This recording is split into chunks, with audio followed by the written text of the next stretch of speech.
এদিকে আবারও কপাল খুলে গেল শেখ হাসিনার। 24 ঘন্টার মধ্যে শেখ হাসিনাকে ক্ষমতায় ফেরাচ্ছে ডোনাল্ড ট্রাম্প। হঠাৎ করে কেন ডোনাল্ড ট্রাম্পের এমন পদক্ষেপ?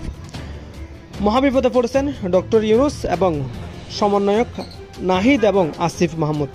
দর্শক, সারা দেশে কি ঘটতে চলেছে বিস্তারিত জানতে দেখতে থাকুন। ডক্টর মোহাম্মদ ইউনূস এখন 3 দিক থেকে ফেসে গিয়েছে। 3 দিক থেকে গোল গোল করে ফেসে গিয়েছে।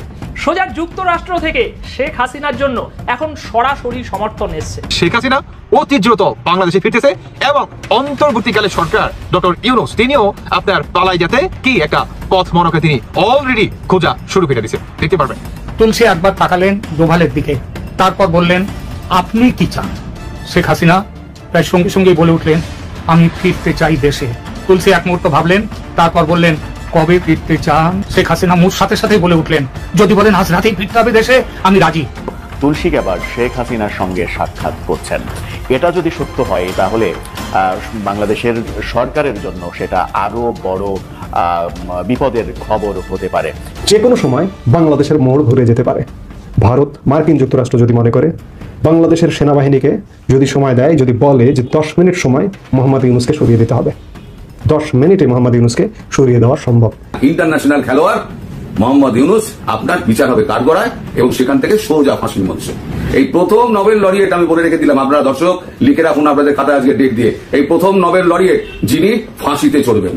আপনার বিরুদ্ধে ভারতবর্ষ এবং আমেরিকা যৌথভাবে আপনার বিরুদ্ধে চক্রান্ত করতে লেগে গেছে। এই চক্রান্তের জাল ছিঁড়ে কিন্তু বেরোনো আপনার খুব মুশকিল। আপনি বাংলাদেশ ছেড়ে কোথাও পালাতে পারবেন না। অন্তর্বর্তীকালীন সরকারের উপদেষ্টা হিসাবে চেয়ারে রয়েছেন জনাব আসিফ মাহমুদ সজীব ভুইয়া এবং জনাব মাহফুজ আলম। তাদেরকে অনতি বিলম্বে পদত্যাগ করতে হবে।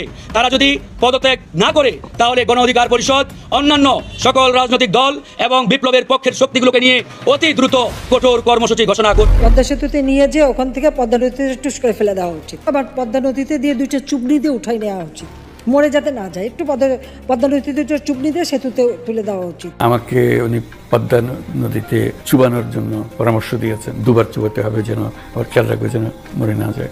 দূরত্ব বলে খুব হালকা হয়ে যায় কথাটা, কারণ উনি পাবলিকলি যেভাবে করেন সেটা হলো বিরাট রকমের একটা।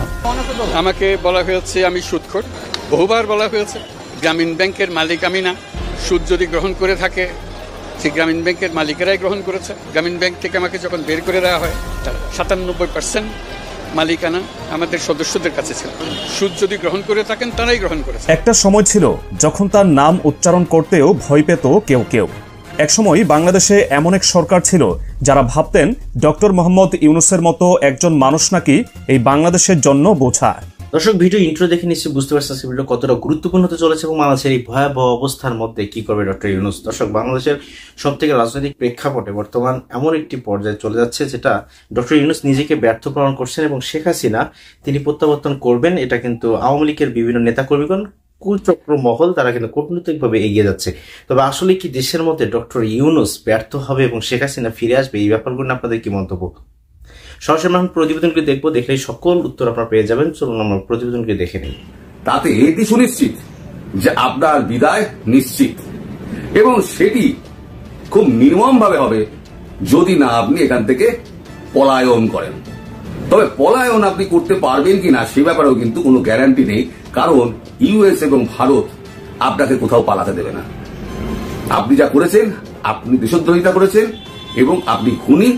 আপনার বিচার হবে কাঠগড়ায় এবং সেখান থেকে সোজা ফাঁসির মঞ্চ। এই প্রথম নোবেল লরিয়েট আমি বলে রেখে দিলাম, আপনারা দর্শক লিখে রাখুন আপনাদের খাতায় আজকে ডেট দিয়ে। এই প্রথম নোবেল লরিয়েট যিনি ফাঁসিতে চড়বেন এবং নোবেল কমিটির গায়ে একটা টালির ছিটে পড়বে। দুটো এরকম শান্তির 2টা দূত আছে, একটা হচ্ছে আমেরিকান প্রাক্তন প্রেসিডেন্ট ওবামা আর একটা হচ্ছে ডক্টর ইউনূস। ইন্টারন্যাশনাল খেলোয়াড় মোহাম্মদ ইউনূস তিনি আগাম কোনো বার্তা পান, তিনি আগাম যাতে বুঝতে পারেন যে আমার বিরুদ্ধে এই চক্রান্ত হচ্ছে।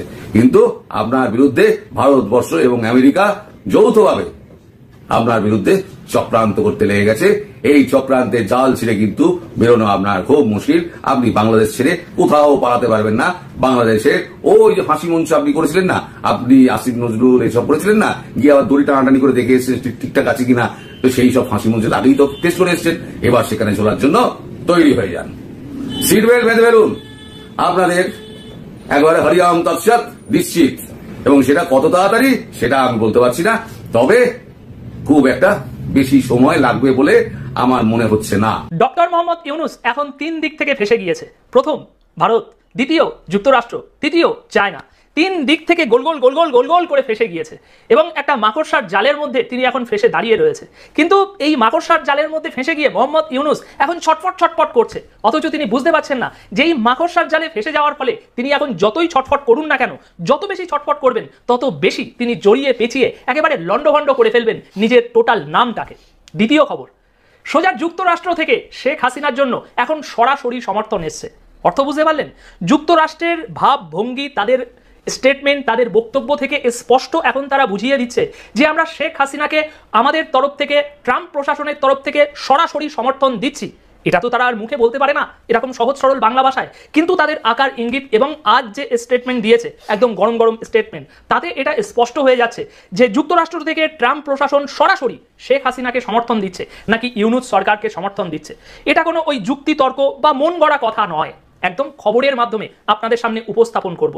মোদির সাক্ষাৎকার ট্রাম্প পোস্ট করলেন নিজের সমাজ মাধ্যমের পাতায়। মানে বুঝতে পারছেন কেন 3 দিক দিয়ে ঘিরে গিয়েছে বললাম? মোদি সাহেব ভারতে বসে একজন আমেরিকান পডকাস্টারকে ইন্টারভিউ দিয়েছে এবং সেই ইন্টারভিউতে তিনি আমেরিকারও প্রশংসা করেছে, চায়নারও প্রশংসা করেছে। কিন্তু এবার সেই ইন্টারভিউটা ডোনাল্ড ট্রাম্পের কি এসে গিয়েছে? কোথায় ভারত, কোথায় আমেরিকা? কিন্তু তা সত্ত্বেও ডোনাল্ড ট্রাম্প মোদি সাহেবের এই ব্যক্তিগত পডকাস্টটি, সাক্ষাৎকারটি তার নিজের সোশ্যাল মিডিয়ায় তিনি শেয়ার করেছেন। এবার বুঝতে পারছেন কিভাবে 3 দিক দিয়ে ঘিরেছে? বেশি সময় নেব না বিশ্লেষণ করার জন্য, আপনারা নিজেই বিশ্লেষণ করে নিন, আশা করি আপনারা সেটুকু পারবেন। এবার আসি মূল খবরে। যে ভিডিও শুরুতে সবথেকে বড় যে দাবিটা করেছি যে যুক্তরাষ্ট্রের তরফ থেকে এখন শেখ হাসিনার জন্য সরাসরি সমর্থন এসছে। কি করে? খবরটা দেখুন, কবের খবর, তারিখ এখানে দেখা যাচ্ছে 18ই মার্চ, আজকের খবর এটা।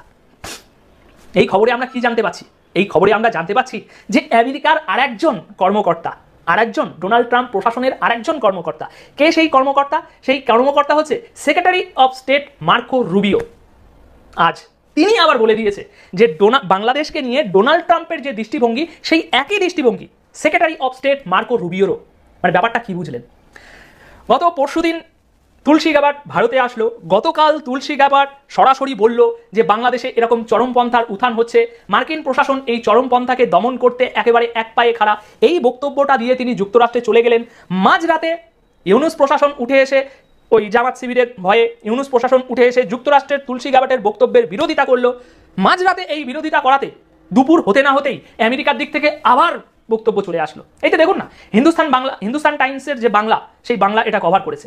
লেখা হচ্ছে ট্রাম্পের দৃষ্টিভঙ্গি অনুসরণ করেনটা আমি জুড়ে দিচ্ছি, ট্রাম্পের দৃষ্টিভঙ্গি অনুসরণ বাংলাদেশি সংখ্যালঘু ইস্যুতে বলল মার্কিন বিদেশ দপ্তর। বাংলাদেশি সংখ্যালঘুদের ওপর হামলা ইস্যুতে ট্রাম্পের দৃষ্টিভঙ্গি অনুসরণ করেন secretary of state Marco Rubio, এমনটাই জানালেন মার্কিন স্টেট ডিপার্টমেন্টের মুখপাত্র টমি ব্রুস। বোঝা গেল এবার? মানে মধ্যরাতে যেই না ইউনুস সাহেব একটা বক্তব্য দিল যে যুক্তরাষ্ট্রের এই বক্তব্য আমরা সমর্থন করি না, অমনি তার পরবর্তী বক্তব্য চলে আসলো যে ডোনাল্ড ট্রাম্প দীপাবলিতে তোমাকে নিয়ে যে চিঠিটা লিখেছিল, সোশ্যাল মিডিয়াতে যে পোস্টটা দিয়েছিল, সেই বক্তব্যই সমর্থন করে যুক্তরাষ্ট্র প্রশাসনের আরও একজন কর্মকর্তা secretary of state Marco Rubio.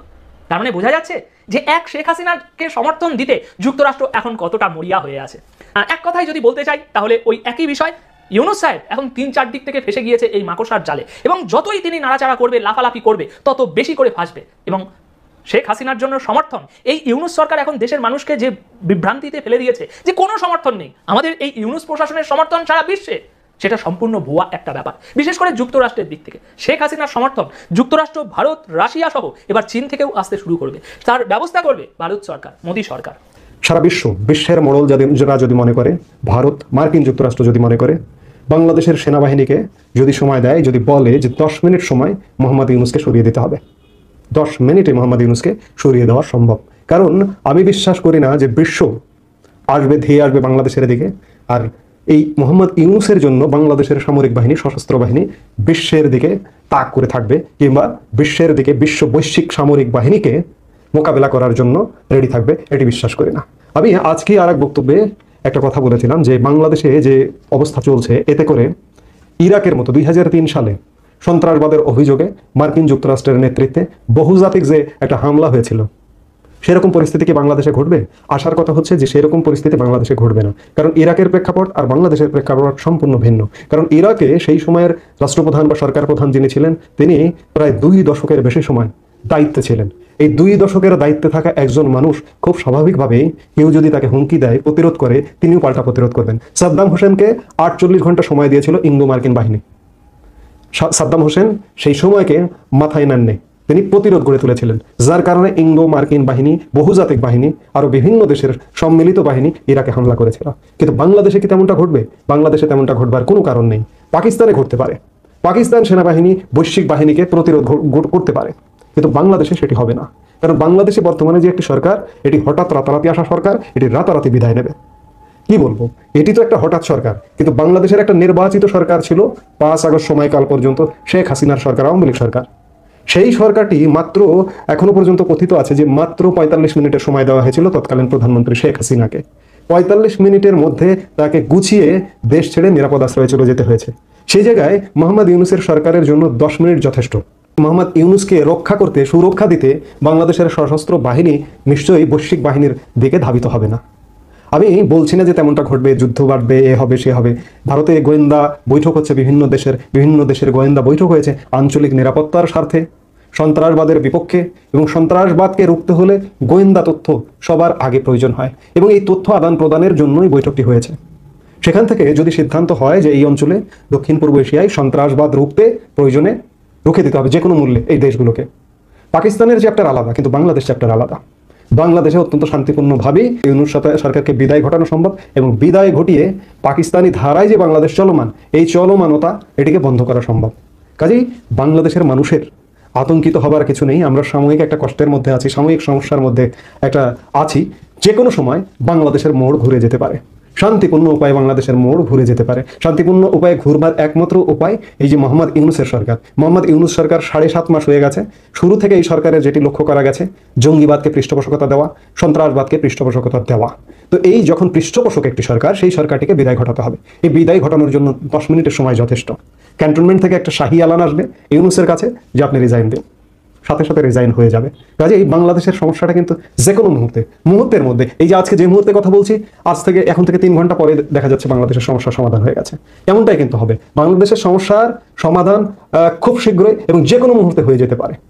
কাজেই বাংলাদেশের মানুষের বিশাল চিন্তার কোনো কারণ নেই, স্বস্তিরও কারণ নেই। কারণ আমাদের যে সময় যাচ্ছে, প্রতিটা সময় যাচ্ছে, প্রতিটা মিনিট, প্রতিটা ঘন্টা, প্রতিটা দিন বাংলাদেশের মানুষের মধ্যে উদ্বেগ, উৎকণ্ঠা, আতঙ্কের মধ্য দিয়ে কাটছে। এই সময়টি যত দ্রুত অবসান হয়, ততই বাংলাদেশের শান্তিপ্রিয় মানুষের জন্য মঙ্গল। অন্তর্বর্তীকালীন সরকারের উপদেষ্টা হিসাবে চেয়ারে রয়েছেন জনাব আসিফ মাহমুদ সজীব ভুইয়া এবং জনাব মাহফুজ আলম। তাদেরকে অনতি বিলম্বে পদত্যাগ করতে হবে। 2024 সালের 6 সেপ্টেম্বর গণমাধ্যমে প্রকাশিত হয় প্রায় 2500 আউটসোর্সিং কর্মী ঢাকা ওয়াসার বিভিন্ন বিভাগে তারা নিয়োগ দেবে, কর্মরত রয়েছেন। ওয়াসা তাদের চাকরির সুরক্ষায় বয়স শিথিল করে রাজস্ব খাতে স্থানান্তরের জন্য অনুরোধ জানিয়ে চিঠি দিয়েছিলেন স্থানীয় সরকার বিভাগকে। এক্ষেত্রে আউটসোর্সিংয়ের নিয়োগ হলেও পরবর্তীতে স্থায়ী করার সুযোগ রয়েছে বলে এটি ইতিমধ্যে প্রতীয়মান হয়েছে। সুতরাং এই নিয়োগে অনৈতিক সুযোগ সুবিধার মাধ্যমে তারা বৈষম্য বিরোধী ছাত্র আন্দোলন এবং তাদের নাগরিক কমিটির সাথে যারা সম্পৃক্ত তাদেরকে এখানে তারা যুক্ত করেছে এবং তাদেরকে নানাভাবে বিভিন্ন সরকারি দপ্তর, বিভিন্ন সরকারি সেক্টরে তারা ইতিমধ্যে পদায়ন করেছে। আমরা পরিষ্কারভাবে বলছি, গণ অধিকার পরিষদের পক্ষ থেকে যেহেতু বৈষম্য বিরোধী ছাত্র আন্দোলন এবং নাগরিক কমিটির মাধ্যমে তারা একটি রাজনৈতিক দলের উত্থান ঘটিয়েছে এবং একটি রাজনৈতিক দলের আত্মপ্রকাশ ইতিমধ্যে তারা করেছে, সুতরাং এরপর থেকে জাতীয় নাগরিক কমিটি কিংবা বৈষম্য বিরোধী প্ল্যাটফর্মের কোনো ব্যক্তি সরকারি কোনো দপ্তর কিংবা সরকারি কোনো সেক্টরে থাকার আর কোনো নৈতিক কিংবা আইনগত অধিকার রাখে না। যারা ইতিমধ্যে নিয়োগ পেয়েছে বা নিয়োগ দেওয়া হয়েছে তাদেরকে অনতি বিলম্বে প্রত্যেকটি সেক্টর এবং প্রত্যেকটি জায়গা থেকে বহিষ্কার করতে হবে, তাদেরকে অব্যাহতি দিতে হবে, অথবা তারা নিজেরাই পদত্যাগ করলে সেটি দেশ ও জাতির জন্য মঙ্গল। একই সাথে আমি আবারও রিপিট করছি, বর্তমান এই সরকারের নিরপেক্ষতা বজায় রাখার জন্য ছাত্র প্রতিনিধি দাবিকৃত যে 2 জন ছাত্রনেতা ইতিমধ্যে এই সরকারের অন্তর্বর্তীকালীন সরকারের উপদেষ্টা হিসাবে চেয়ারে রয়েছেন জনাব আসিফ মাহমুদ সজীব ভুইয়া এবং জনাব মাহফুজ আলম, তাদেরকে অনতি বিলম্বে পদত্যাগ করতে হবে।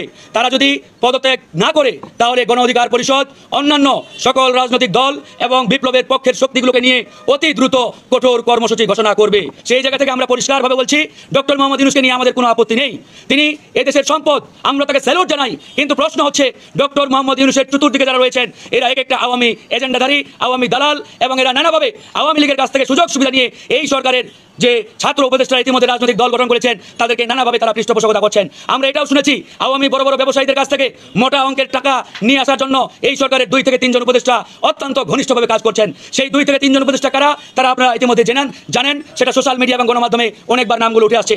আমরা নামগুলো বলতে চাই না, আমরা গণমাধ্যম বন্ধুদের বলবো আপনারা সেই 2-3 জন উপদেষ্টার নামগুলো বের করে নিয়ে আসার চেষ্টা করুন। আমরাও দেখতে চাই জাতীয় দেখুক কারা এই সরকারের চেয়ারে বসে 2000 ছাত্র জনতা রক্তসোনাত যে চেয়ার, যে উপদেষ্টা পরিষদ, এই উপদেষ্টা পরিষদের চেয়ারে বসে আওয়ামী ব্যবসায়ীদের কাছ থেকে শত কোটি টাকা এনে সরকারি পৃষ্ঠপোষকতায় দল গঠনের পিছনে সেটাকে বিনিয়োগ করবে, ঢালবে, এটা এই দেশের জনগণ মেনে নেবে না। তাই সেই জায়গা থেকে আমরা পরিষ্কার এই সরকারের প্রধান উপদেষ্টাকে আমরা সফল করতে চাই, কিন্তু এই সরকারের প্রধান উপদেষ্টাকে সফল হতে দেবে কিনা তার চতুর্দিকে আওয়ামী উচ্ছিষ্টভোগীরা, এটা আজকে জনমনে প্রশ্ন দেখা দিয়েছে। একটাই দাবি, একটাই আহ্বান জানিয়ে শেষ করব। গণ অধিকার পরিষদের পরিষ্কার দাবি, আগামী 15 দিনের মধ্যে বর্তমান সরকারের ছাত্র প্রতিনিধি খ্যাত যারা নিজেরাই দাবি করছে, জনগণ মনে করছে না, জনাব আসিফ মাহমুদ সজীব ভুইয়া এবং মাহফুজ আলমকে পদত্যাগ করতে হবে।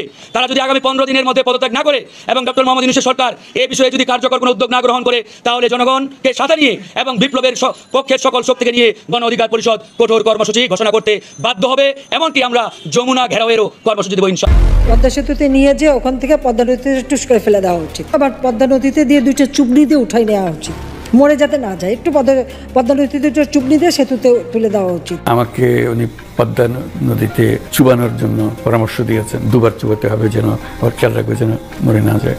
দূরত্ব বলে খুব হালকা হয়ে যায় কথাটা, কারণ উনি পাবলিকলি যেভাবে করেন সেটা হলো বিরাট রকমের একটা। আমাকে বলা হয়েছে আমি সুদখোর, বহুবার বলা হয়েছে। গ্রামীণ ব্যাংকের মালিক আমি না, সুদ যদি গ্রহণ করে থাকে সেই গ্রামীণ ব্যাংকের মালিকেরাই গ্রহণ করেছে। গ্রামীণ ব্যাংক থেকে আমাকে যখন বের করে দেওয়া হয় 97% মালিকানা আমাদের সদস্যদের কাছে ছিল। সুদ যদি গ্রহণ করে থাকেন তারাই গ্রহণ করেছে। একটা সময় ছিল যখন তার নাম উচ্চারণ করতেও ভয় পেত কেউ কেউ। একসময় বাংলাদেশে এমন এক সরকার ছিল যারা ভাবতেন ডক্টর মোহাম্মদ ইউনূসের মতো একজন মানুষ নাকি এই বাংলাদেশের জন্য বোঝা। তাকে বঞ্চনার জালে আটকে রাখা হয়েছিল বছরের পর বছর। এমনকি একসময় দেশের সাবেক স্বৈরাচার প্রধানমন্ত্রী শেখ হাসিনা সরাসরি বলেছিলেন ওই ইউনূসকে নদীর মাঝখানে নিয়ে গিয়ে ডুবাইয়া দিতে ইচ্ছে করে। এই ছিল সেই সময়ের কথা যখন সত্যকে ঢেকে ফেলা হতো মিথ্যার পর্দায়। কিন্তু সময় পাল্টেছে, ইতিহাস দেখিয়েছে যার পেছনে ছোড়া হয়েছিল হাজারো কুৎসিত ছোড়া, আজ সেই মানুষটি দেশের সম্মান ধরে রেখেছেন বিশ্ব দরবারে। আর তাই অনেকেই এখন বলছেন, তবে কি শুরু হয়ে গেল ডক্টর ইউনূস ম্যাজিক? শুরুটা হয়েছিল অনেকটা নিঃশব্দে, কেউ টেরই পায়নি কিভাবে এত বড় একটা পরিবর্তনের ঢেউ আছড়ে পড়ছে দক্ষিণ এশিয়ার কূটনৈতিক অঙ্গনে। গত বছরের সেপ্টেম্বরে জাতিসংঘের সাধারণ অধিবেশনে ভারতের প্রধানমন্ত্রী নরেন্দ্র মোদীর সঙ্গে সাইডলাইন বৈঠকের কথা ছিল ডক্টর মোহাম্মদ ইউনূসের, কিন্তু ভারতের পক্ষ থেকে একের পর এক অজুহাত, মোদী আসবেন না, বৈঠক হবে না ইত্যাদি। কিন্তু ভারতের এসব কথা শোনার পরেও ডক্টর মোহাম্মদ ইউনূস চুপ ছিলেন, কারণ তিনি জানতেন আসল খেলা কিভাবে খেলতে হয়। আর তাই তো মোদী যখন ফেব্রুয়ারিতে যুক্তরাষ্ট্রে গিয়ে ইলন মাস্কের সঙ্গে সাক্ষাতের অপেক্ষা করছিলেন, ঠিক তখনই সংবাদ আসে ইলন মাস্কের সঙ্গে ওই মুহূর্তেই ভার্চুয়াল বৈঠক করছিলেন ডক্টর মোহাম্মদ ইউনূস। আর মুহূর্তেই ইউনূসের সেই বৈঠকের খবর ছড়িয়ে পড়ে আন্তর্জাতিক সংবাদ মাধ্যমে। আর এই এক খবরেই বুঝিয়ে দেওয়া হয় বাংলাদেশ এখন শুধু দক্ষিণ এশিয়ার ছোট্ট এক দেশ নয়, এখন এই দেশ বিশ্বকেন্দ্রিক এক কূটনৈতিক শক্তি। আর এই কূটনৈতিক খেলার জবাব এলো চীন থেকে। মার্চের শুরুতেই চীনের প্রেসিডেন্ট শি জিনপিং ঘোষণা দিলেন ডক্টর ইউনূসকে চীনের রাষ্ট্রীয় সফরে আনুষ্ঠানিক আমন্ত্রণ জানানো হয়েছে। আরও এক ধাপ এগিয়ে শি জানালেন ইউনূসের জন্য পাঠানো হবে বিশেষ বিমান। শুধু চীন নয়, জাপানও তাদের দরজা খুলে দিল। মে মাসে জাপানে ইউনূসের সফর চূড়ান্ত, এরপর সৌদি আরব থেকেও এসেছে অফার। জুন মাসে সম্ভাব্য সফরের কথা শোনা যাচ্ছে। এগুলো কোনো কাকতালীয় ঘটনা নয়, বরং এই সফরগুলো দেখিয়ে দিল ইউনূস এখন আর শুধু বাংলাদেশের কোনো ব্যক্তিত্ব নন, তিনি দক্ষিণ এশিয়ার নতুন নেতা। এমন একজন যিনি 7 মাসেই মোদীর মতো নেতাদের চেয়ে অনেক এগিয়ে গেছেন। একসময় যাকে পদ্মা নদীতে চোবানোর হুমকি দেওয়া হয়েছিল, সেই মানুষটি এখন বিশ্ব নেতাদের মধ্যমণি। মাত্র 7 মাসে এমন কিছু হয়েছে যা বিগত 15 বছরে কেউ কল্পনাও করতে পারেনি। হাসিনা সরকার যে ক্ষতি করে গিয়েছিল, সেই ধ্বংসস্তূপের উপর দাঁড়িয়ে এক নতুন বাংলাদেশ গড়ছেন ডক্টর মোহাম্মদ ইউনূস। দেশের অর্থনীতির দিকে তাকালেই বোঝা যায় এই ম্যাজিকের আসল চিত্র। ৬২,০০০ কোটি টাকা ঋণ পরিশোধ করা হয়েছে গত 6 মাসে। দেশি বিদেশি ঋণের এই বিশাল পরিমাণ অর্থ ফেরত দেওয়া শুধু বাংলাদেশের আর্থিক মর্যাদা নয়, বিশ্ব অর্থনীতিতেও বাংলাদেশের অবস্থানকে নতুন করে চিনিয়েছে। আর রেমিটেন্স আগের তুলনায় $4 বিলিয়ন বেশি। এখন সেই সংখ্যা দাঁড়িয়েছে 18.49 বিলিয়ন মার্কিন ডলার। ভাবুন একবার, এই অর্থনীতি হাসিনার রেখে যাওয়া সেই ভঙ্গুর অর্থনীতি নয়। দেশের রিজার্ভ এখন $2140 কোটি গিয়ে ঠেকেছে। দেশের অর্থনৈতিক স্থিতিশীলতা এমনভাবে ঘুরে দাঁড়িয়েছে যে আন্তর্জাতিক মহলে সবাই বলছে বাংলাদেশ ঘুরে দাঁড়িয়েছে। রমজানের বাজারের দিকে তাকালেই বোঝা যায় সরকার কতটা সক্ষম। আগের বছরগুলোতে যেখানে রমজান আসা মানেই ছিল দ্রব্যমূল্যের ঊর্ধ্বগতির আতঙ্ক, এবার সেই আতঙ্ক উধাও, বাজার স্থিতিশীল। অনেকেই অবাক, কারণ একটাই, অন্তর্বর্তী সরকার এবার খাদ্যপণ্যে প্রায় 12% ভর্তুকি বৃদ্ধি করেছে। 8100 কোটি টাকার বেশি বরাদ্দ। এই পদক্ষেপ সরাসরি সাধারণ মানুষের জীবনযাত্রায় স্বস্তি এনে দিয়েছে। আর এখানেই শেষ নয়, হাসিনা ও তার পরিবারের 124টি ব্যাংক অ্যাকাউন্টে থাকা 635 কোটি 14 লাখ টাকা ফ্রিজ করেছে বাংলাদেশ ফাইন্যান্সিয়াল ইন্টেলিজেন্স ইউনিট। অর্থাৎ যারা বছরের পর বছর রাষ্ট্রকে জিম্মি করে রেখেছিল, তাদের বিরুদ্ধে ব্যবস্থা এখন কাগজে কলমেই নয়, বাস্তবেও কার্যকর হচ্ছে। বাফুফের উপর থেকে উঠে গেছে ফিফার নিষেধাজ্ঞা। আগে কেউ ভাবতেই পারেনি এই দেশের ক্রীড়াক্ষেত্রে এমন একটা দিন ফিরবে। ধর্ষণ মামলার তদন্ত হবে 15 দিনের মধ্যে, বিচার হবে 90 দিনের মধ্যে। এটা এখন নতুন বাংলাদেশ, যেখানে দ্রুত বিচার, সুশাসন আর জবাবদিহিতা কেবল মুখের কথা নয়। জাতিসংঘের মহাসচিব অ্যান্তোনিও গুতেরেস 4 দিনের সফরে বাংলাদেশে এসেছেন। আগে কোনো সরকার যা পারেনি, এই অন্তর্বর্তীকালীন সরকার তা করে দেখিয়েছে। আর জাতিসংঘ মহাসচিব নিজেই বলেছেন আগামী বছর মায়ানমারে রোহিঙ্গাদের ফিরিয়ে দিতে চান। এমন সাহসী ঘোষণা আগের কোনো সরকারকে ঘিরে শুনেছে কি? না, শুনানি কেউই। এটাই ইউনুস ম্যাজিক, এটাই নতুন বাংলাদেশের পদধ্বনি। কিন্তু এখানেই কি শেষ? না, এটা তো কেবল শুরু। দ্বিতীয় শ্রেণীর গেজেটেড কর্মকর্তার মর্যাদা পাচ্ছেন দেশের প্রাথমিক বিদ্যালয়ের প্রধান শিক্ষকরা। সরকারি চাকরিতে প্রবেশের বয়স 30 থেকে বাড়িয়ে 32 বছর করা হয়েছে। নতুন পাঠ্যপুস্তকে নেই আর হাসিনার পারিবারিক বন্দনা, নেই ভ্রান্ত ইতিহাস। এবার গোছানো সাজানো সিলেবাস, যেখানে থাকবে সত্য আর শিক্ষার আলো। আজ সেই মানুষটি বাংলাদেশের প্রধান উপদেষ্টা, যাকে একদিন পদ্মার স্রোতে ডুবিয়ে দিতে চেয়েছিল ক্ষমতার বলয়। ইউনুস দেখিয়েছেন সবকিছুর ঊর্ধ্বে উঠে কিভাবে ইতিহাস লেখা যায়। তার নেতৃত্বে বাংলাদেশ এখন আর পেছনে ফেরার নাম নেই। সামনে এগিয়ে যাওয়া, সামনে এগিয়ে যাওয়া আর সামনে এগিয়ে যাওয়া। জাতীয় নিরাপত্তা, আইন শৃঙ্খলা রক্ষা, আন্তর্জাতিক সম্পর্ক, সব জায়গায় অন্তর্বর্তী সরকারের স্পষ্ট এবং কার্যকর অবস্থান রয়েছে। অথচ এই সবকিছুর পেছনে যিনি আছেন, সেই ডক্টর মোহাম্মদ ইউনুস, তাকে নিয়েও কম সমালোচনা হয়নি। কিছু মানুষ রয়েছে যারা সুযোগ পেলেই তাকে শুলে চড়াতে চায়, অথচ একই মানুষটা আজ দেশের জন্য অসম্ভবকে সম্ভব করছেন। আমরা প্রায়ই বলি এই সরকার কিছুই করেনি, অথচ গত 7 মাসে 2 শতাধিক আন্দোলন সামলে বিভিন্ন শ্রেণী পেশার মানুষের মাঝে বিশ্বাস তৈরি করে আরেকটি তীব্র বৈষম্যপীড়িত জাতিকে নিয়ে কাজ করছেন এই মানুষটি। তার বিরুদ্ধে যতই বিদ্বেষ ছড়ানো হোক না কেন, এই কাজের জন্য জাতি আজ কৃতজ্ঞ। এছাড়াও এই অন্তর্বর্তীকালীন সরকার দেশের স্বাস্থ্য, শিক্ষা, খাদ্য নিরাপত্তা থেকে শুরু করে প্রতিটি খাতে যেভাবে সংস্কার করছে, তা আগে কোনো সরকার করতে পারেনি। আর এই সমস্ত পরিবর্তনের পেছনে রয়েছে ডক্টর ইউনুসের স্বপ্ন, তার নিষ্ঠা, তার দেশপ্রেম। আপনি তার মতামতের সঙ্গে একমত নাও হতে পারেন, কিন্তু এই সময়ের বাংলাদেশে তার অবদান অস্বীকার করা অসম্ভব। এটাই কি তবে ইউনুস ম্যাজিক? 7 মাসে তিনি যা করেছেন তা তো কোনো জাদুকাঠি ছোঁয়া ছাড়া সম্ভব নয় বলেই মনে হচ্ছে। যারা আগে তাকে পদ্মা নদীতে চোবানি দিতে চেয়েছিল, আজ তারা হয়তো। আপনার প্রতিবেদনগুলি দেখার পর আপনাদের কি মন্তব্য, সেটা আমাদের কমেন্টে জানিয়ে দেবেন। বাংলাদেশের বর্তমান প্রেক্ষাপট অনুযায়ী বাংলাদেশের রাজনৈতিক পরিপ্রেক্ষিতে বিএনপি, জামাত এবং ছাত্র শিবির কোন দলটিকে আপনি মনে করেন যে উপযুক্ত বলে মনে করেন বাংলাদেশের মধ্যে? এবং অনেকে বলছেন শেখ হাসিনাকে দেশে ফিরিয়ে আনা এবং আওয়ামী লীগকে সমর্থন করছেন বিভিন্ন রাজনৈতিক দল। এই ব্যাপারগুলো আপনাদের কি মন্তব্য? অবশ্যই কমেন্টে জানান। আজকে ভিডিও পর্যন্তই। আল্লাহ হাফেজ।